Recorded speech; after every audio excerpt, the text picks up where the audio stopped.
नमस्कार, वीणास किचनमध्ये स्वागत आहे आपलं. चला, आज आपण मावा न वापरता गाजरचा हलवा तयार करतोय, ते सुद्धा एकदम घरच्या साहित्यामध्ये आणि कोणीही बनवू शकेल असा. तर इथे बघा, आपण गाजर स्वच्छ असे धुवून घेतोय. 1-2 वेळा गाजर स्वच्छ असे धुवून घ्यायचे. तर इथे बघा, मी छान सोळून गाजर सगळे धुवून घेतलेत. आता आपण ह्याच्यावरचं जे साल आहे ते थोडंसं काढून घेऊया. तर मी ते सोल्याच्या साहाय्याने हे काढून घेते.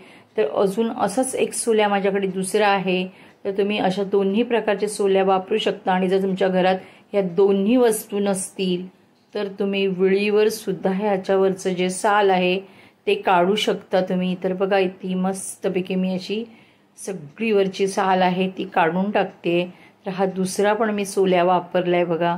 तर ह्याने सुद्धा छान असं साल निघते आणि सालं किती मस्तपैकी निघाली आहेत ती बघा. तर ही मी एका झाडाच्या मुळात टाकणार आहे, कारण असंच सगळा भाजीपाला जो येतो तो सगळा मी झाडांच्या मुळात टाकते, म्हणजे तेवढं खत होतं त्यांना. आता बघा, हे गाजरची सगळी आहेत ती मी अशी मस्तपैकी किसणीवर किसून घेतली आहेत. मला किसणीवरच किसलेली आवडतात.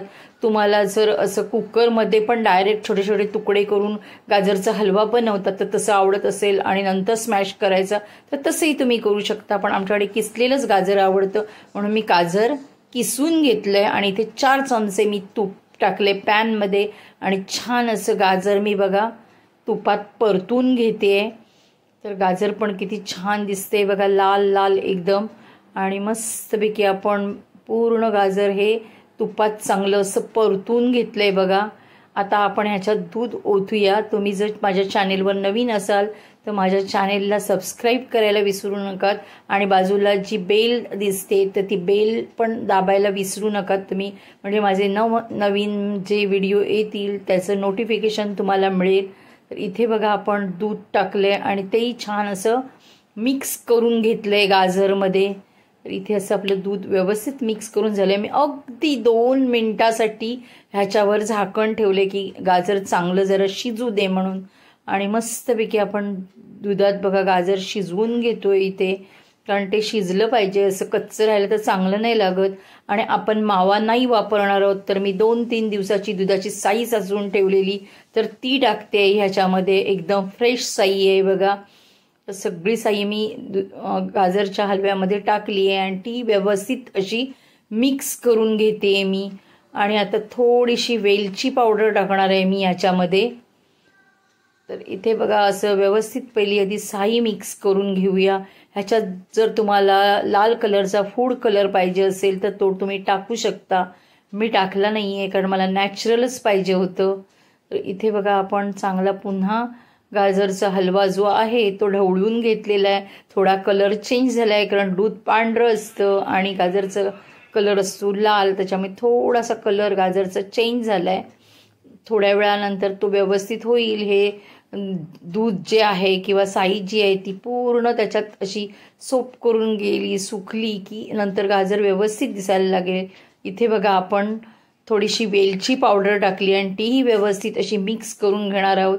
आणि जेवढं तुम्हाला गोड पाहिजे तेवढी तुम्ही साखर वापरू शकता याच्यात. तर आमच्या घरी जेवढं गोड लागतं तेवढी मी साखर याच्यात टाकली आहे आणि तीही व्यवस्थित अशी ढवळून घेते.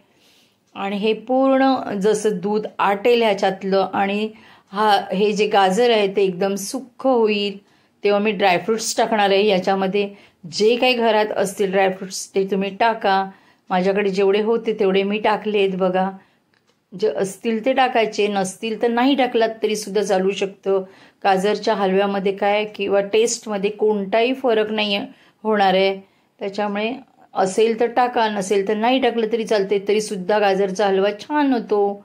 तर इथे बघा, आपण ड्रायफ्रूट्स टाकून घेतले आहेत. पूर्ण दूध ह्याच्यातलं सुकलं आहे, सोप झालं आहे त्या गाजरमध्ये आणि छान असा हलवा तयार झालेला आहे बघा इथे. माझ्या जर रेसिपी तुम्हाला आवडत असतील तर तुम्ही तुमच्या फॅमिलीमध्ये शेअर करा. आणि मी एवढी छान रेसिपी दाखवली आहे, त्याला जाता जाता एक लाईक नक्की करा आणि माझा व्हिडिओ पूर्ण वॉच करा. आणि थँक्यू फॉर वॉचिंग.